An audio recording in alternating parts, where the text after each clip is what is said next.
Hello folks, I hope that you're having just a great day today. Today we'll take a look at Joe Haldeman's The Forever War, which is considered by many to be one of the best works in military science fiction that was ever published. It was written in the 70s. It had won both a Hugo Award by the people who read it and a Nebula Award, which was given out by his peers. So it won two separate awards. So I want to talk about it now. I just finished it. I knocked it out this week.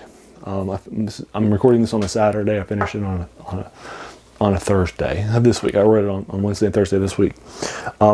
It's a shorter novel. I did enjoy reading it. I'm not going to go back to him. It's not a reading style that I'm a writing style that I was warmed to, but I enjoyed reading it. I've talked about this before, but military science fiction is my favorite subgenre of science fiction. I've read more than 100. Probably like 120 military sci-fi books. I was in the mood to read some new stuff, so I read. So I went back and read Starship Troopers for the second time. I also read this and a couple of other works that are out there too, like the Bolo series by Keith Lumber. Which, do I have it right here in front of me? I thought that I did, but I don't. Oh well, it's not that important. But anyway. I'm going to go ahead and talk about the Forever War, though, with you, which is I've read by people who enjoy the field. It's one of their favorite military science fiction novels. In fact, it oftentimes lists at number 2, right after Starship Troopers by Robert Heinlein. Robert Heinlein's Starship Troopers is the great work of the field, even though there are a number of military science fictions that were before his. Starship Troopers kind of stands above it as the great also as the great influencer. It's so pro the military. It's so pro conservative values that a lot of people who disagree with it have continued to write in the military science fiction genre. And this piece also feels like it's being written against that too. In this piece, war is not glorified by Haldeman. The military life is not glorified. This guy had just come back from Vietnam War, and he penned this story about war and that sort of thing. But he doesn't have this sort of oh my God, it was amazing, it was the best thing ever, right? And Robert Heinlein had served in the Navy for about 5 or 6 years, and so he had that sort of and then he was sent out because he was discharged due to a medical condition that he had suffered while he was on it. Well, Haldeman finished his tour in Vietnam after being drafted, and so he has this draft as this core idea of the Forever War.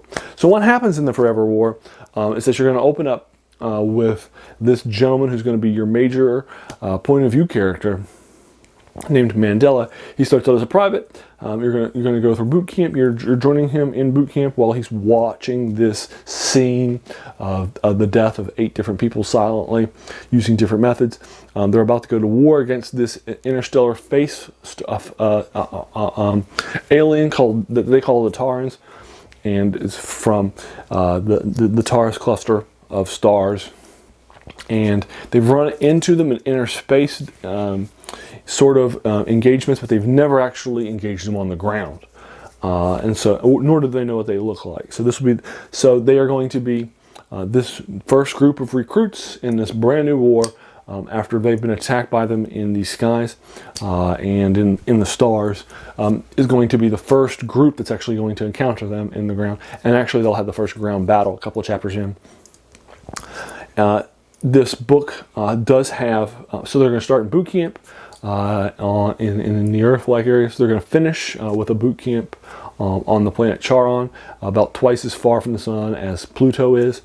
And then on Charon, you're going to have they're setting up bases. They're doing a lot of things that they're fighting drones. They're doing a lot of things that they would have to do, and they're going to finish out about 10 people or 12, I actually think it's 12, I think 88 of 100 are going to die during boot camps. Then they're going to head on out. And they're going to go, and the draft drafted the smartest people too, so they're all people that have an IQ over 150. They're regularly having sex, they're cursing, they're saying things like F you, sir, as a part of their military moniker, rather than thank you, sir, or those sorts of things. It has a very high sort of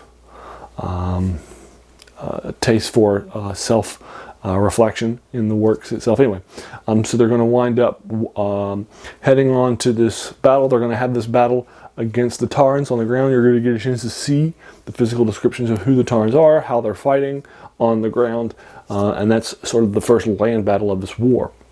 But what winds up happening is because of the relative time effect of our main characters that are traveling from star system to star system through these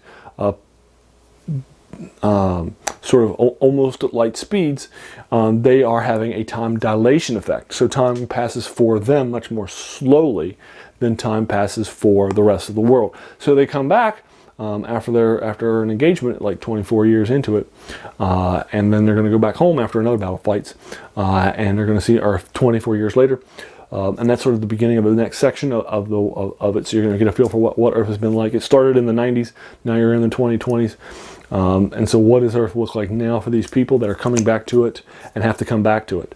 And this reintegration into life and not feeling at home in the new world is something that definitely was something that a lot of veterans have had to deal with, especially ones that were drafted and weren't expecting to go.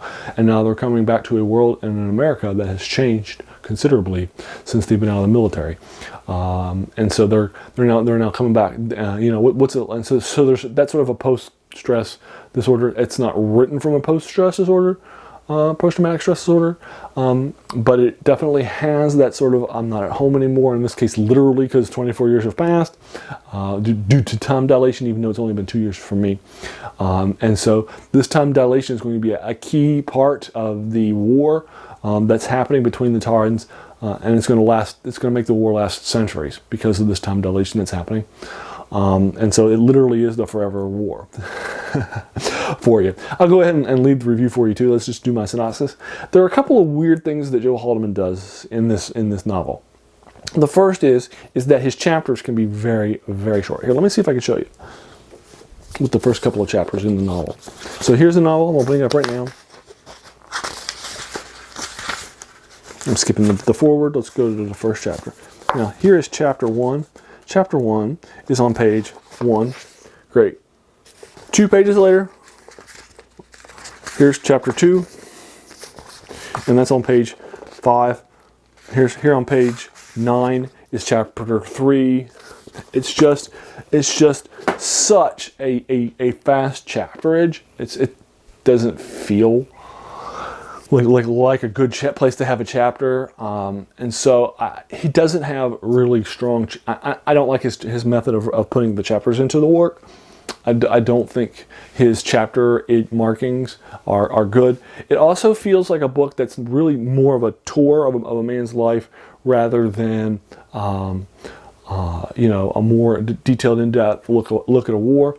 And when I say a tour of a man's life, one major battle in this war may take 3 or 4 pages long. A death scene might take 3 or 4 pages long, and then you move on to the next thing. It's a very short and quick tour of a man's life. You're not spending a lot of time. Even when they go back to the planet and they spend time on Earth, it's like the entire time from the beginning to the middle to the end of that story might be 15 pages in the novel. It's not that long. These sections of the novel. It's very, very, very, very quick. It's massively rife with sex, casual sex, real sex between characters, and it's got a lot of cursing in it too. I'm not a super big fan of sex in my novels. I find it to be a little puerile in nature. I'm not a super big fan of cursing in my novels. I think it's lowbrow. I think you can write a better novel without it than you can with it. And then finally, the chaptering is weird to me. So those are my 3 main critiques of the novel. Is that it's really super quick. It's the inclusion of sex and language, and the chapterage. Those are my 3 major critiques of the novel, things that I didn't like that much. So for this reason, I'm probably not going to go back and read another Joe Haldeman's novel. My understanding is that he wrote some sequels or some sidequels, if you will, that take place at the same time. If you can go out and read if you're interested in them. I'm also not going to go pick him up either as a writer.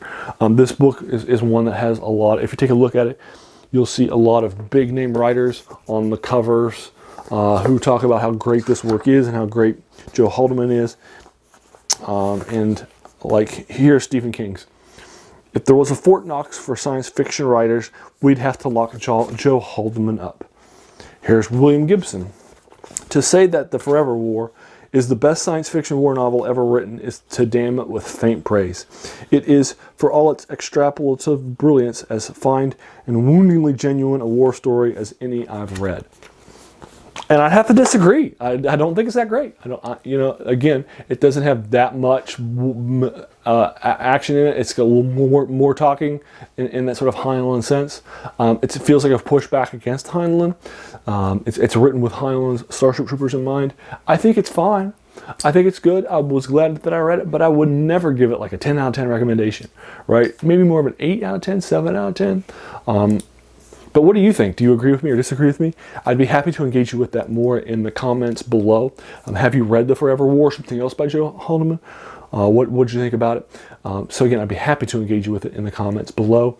Whether you agree or disagree with this, or you want to talk about a section in the book in more detail, I'm going to be more than happy to engage you with that in the comments below. If you like this video, please feel free to hit that subscribe button. There's going to be so many more of these comments, of these reviews, and dialogue of works in fantasy, science fiction, and horror to follow. And finally, I want to thank you for taking some time out of your day and watching my video. We all have so many things happening in our lives, right? So the fact that you spent this time with me is so humbling, and I really do appreciate that. So thanks again, and have a good one.